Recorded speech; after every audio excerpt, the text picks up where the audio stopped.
ഫെഫ്കിക്കെതിരെ സർക്കാരിനും വനിതാ കമ്മീഷനും ഫിലിം ചേംബറിന്റെ കത്ത്. സിനിമാ മേഖലയിലെ ICC രൂപീകരണത്തിലാണ് പരാതി. ഫിലിം ചേംബർ മേൽനോട്ടത്തിൽ എല്ലാ സെറ്റുകളും ICC രൂപീകരിക്കുന്നുണ്ട്. ഇതിനു പുറമെ ഫെഫ്ക സ്വന്തം നിലയിൽ ടോൾ ഫ്രീ നമ്പർ ഏർപ്പെടുത്തിയതാണ് തർക്കത്തിനു കാരണം. ഫെഫ്കയ്ക്കെതിരെ നടപടി വേണമെന്നാണ് ആവശ്യം. ബിനിൽ ചേരുകയാണ് കൂടുതൽ വിവരങ്ങളുമായി. ബിനിൽ, ഫെഫ്ക ഈ പറയുന്ന ഹേമ കമ്മിറ്റി റിപ്പോർട്ടുമായി ബന്ധപ്പെട്ട് അതിനുശേഷം വന്ന ആരോപണങ്ങളുടെയൊക്കെ ഒരു സാഹചര്യത്തിലാണ് ഒരു സംഘടനയ്ക്ക് എന്ത് നടപടിയെടുക്കാം എന്നതിനെ തുടർന്ന് ഇത്തരത്തിലൊരു ടോൾ ഫ്രീ നമ്പർ ഏർപ്പാടാക്കിയത്. സിനിമാ മേഖലയിൽ പ്രവർത്തിക്കുന്ന ഒരു സംഘടനയ്ക്ക് അതിനുള്ളൊരു സ്വാതന്ത്ര്യമില്ലേ? അതിലെന്തിനാണ് ഫിലിം ചേംബറിന് ഇത്തരത്തിൽ ഒരു പരാതി? മാധു ഉന്നയിച്ച അതേ ചോദ്യം തന്നെയാണ് ഇതിനോടുള്ള മറുപടിയായി ഫെഫ്ക നേതൃത്വം പറയുന്നത്. തങ്ങളുടെ സംഘടനയ്ക്കുള്ളിൽ ഒരുപാട് വനിതാ പ്രവർത്തകരുണ്ട്, സിനിമാ മേഖലയിൽ പ്രവർത്തിക്കുന്നവരുണ്ട്. അവർക്ക് പരാതി നൽകുന്നതിന് ഞങ്ങളൊരു ടോൾ ഫ്രീ നമ്പർ ഏർപ്പെടുത്തിയതിന് എന്തിന് ഫിലിം ചേംബർ എതിർക്കുന്നു എന്നതാണ് അവരുടെ ചോദ്യം. പക്ഷേ ഔദ്യോഗികമായ ഒരു പ്രതികരണം ഇക്കാര്യത്തിൽ നൽകാൻ അവർ തയ്യാറുമല്ല. കാര്യം അവരിതിനെ അവഗണിക്കാൻ തീരുമാനിച്ചിരിക്കുന്നു എന്നതാണ് ഫെഫ്ക നേതൃത്വത്തിന്റെ പ്രതികരണത്തിൽ നിന്ന് വ്യക്തമാകുന്നത്. പക്ഷേ ഫിലിം ചേംബറിന് വലിയ പരാതിയാണുള്ളത്. അവർ വനിതാ കമ്മീഷനും സാംസ്കാരിക മന്ത്രി സജി ചെറിയാനുമാണ് ഈ പരാതി നൽകിയിരിക്കുന്നത്. അവർ പരാതിയിൽ പ്രധാനമായും ചൂണ്ടിക്കാണിക്കുന്നത് വനിതാ കമ്മീഷൻ ഈ സിനിമാ മേഖലയിൽ ഈ സ്ത്രീകൾക്ക് എതിരെ നടക്കുന്ന അക്രമങ്ങളോ അല്ലെങ്കിൽ അത്തരത്തിലുള്ള പരാതികളോ അവർക്ക് ഉന്നയിക്കാനായി ഒരു ഇന്റേണൽ കംപ്ലയിന്റ് കമ്മിറ്റി രൂപീകരിക്കാനുള്ള ഒരു മേൽനോട്ട ചുമതല ഫിലിം ചേംബറിനാണ് നൽകിയിരിക്കുന്നത്. ഫിലിം ചേംബർ അതിൻ്റെ അടിസ്ഥാനത്തിൽ എല്ലാ സെറ്റുകളിലും അവരുടെ മേൽനോട്ടത്തിൽ തന്നെ 9 അംഗ ICC രൂപീകരിക്കുന്നുണ്ട്. ആ ICC നിലനിൽക്കെ തന്നെ ഫെഫ്ക സിനിമാ മേഖലയിലെ തന്നെ ഒരു സംഘടനയാണ്. അവർ മറ്റൊരു ടോൾ ഫ്രീ നമ്പർ നൽകിക്കൊണ്ട് പരാതികൾ സ്വീകരിക്കുന്നത് അത് ശരിയായ രീതിയല്ല.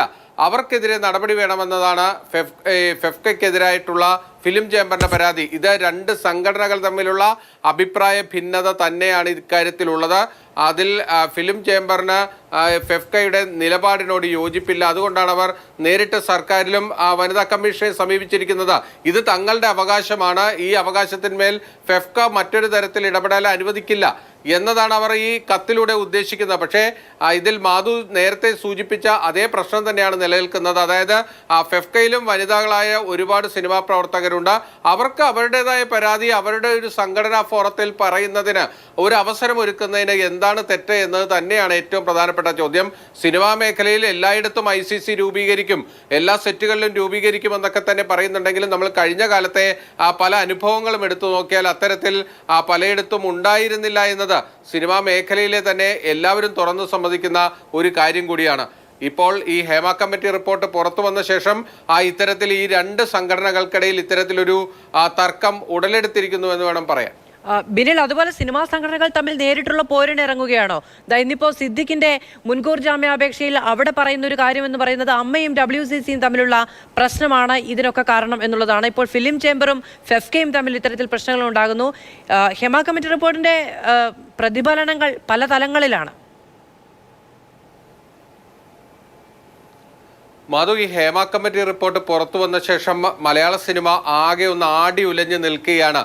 ഈ പരസ്പര വിശ്വാസവും അതോടൊപ്പം തന്നെ പരസ്പരം ഉള്ള ബന്ധങ്ങളും ഒക്കെ തന്നെ പല സംഘടനകൾക്കും നഷ്ടമായിട്ടുണ്ട്. കാരണം ആർക്കെതിരെയാണ്, എപ്പോഴാണ്, എങ്ങനെയാണ് ഒരു ആരോപണം വരുന്നതെന്ന് ആർക്കും അറിയാത്തൊരവസ്ഥയാണ്. അതോടൊപ്പം തന്നെ പലരും മൂടി വെച്ചിരുന്ന പല കാര്യങ്ങളുമാണ് ആ റിപ്പോർട്ടോടുകൂടി പുറത്തേക്ക് വന്നിരിക്കുന്നത്. നേരത്തെ ഹൈക്കോടതി ഈ സിദ്ദിഖിന്റെ കേസിൽ തന്നെ ചൂണ്ടിക്കാണിച്ചതുപോലെ ഹേമ കമ്മിറ്റി റിപ്പോർട്ട് പുറത്തു വന്നപ്പോൾ അത് നൽകിയ ചില ധൈര്യമുണ്ട്. ആ ധൈര്യം പലരെയും കാര്യങ്ങൾ തുറന്നു പറയാൻ അവരെ മുന്നോട്ട് വരുത്തുന്നു എന്നതാണ് അതിൻ്റെ ഏറ്റവും പ്രധാനപ്പെട്ട കാര്യം. അത്തരത്തിൽ സിനിമാ മേഖലയിൽ വലിയ തർക്കങ്ങളൊക്കെ തന്നെ ഇതുമായി ബന്ധപ്പെട്ടൊക്കെ നിൽക്കുന്ന ഒരു ഘട്ടത്തിൽ തന്നെയാണ് ഈ ഇന്റേണൽ കംപ്ലയിന്റ് കമ്മിറ്റിയുടെ പേരിൽ തന്നെ ഒരു തമ്മിലടി സിനിമാ മേഖലയിലെ രണ്ട് പ്രധാന സംഘടനകൾ ഫിലിം ചേംബറും തമ്മിൽ അങ്ങനെ ഒരു ബലപരീക്ഷണത്തിന് കൂടി നിൽക്കുന്നത്. ബിനിലാണ് വിവരങ്ങൾ നൽകിയത്.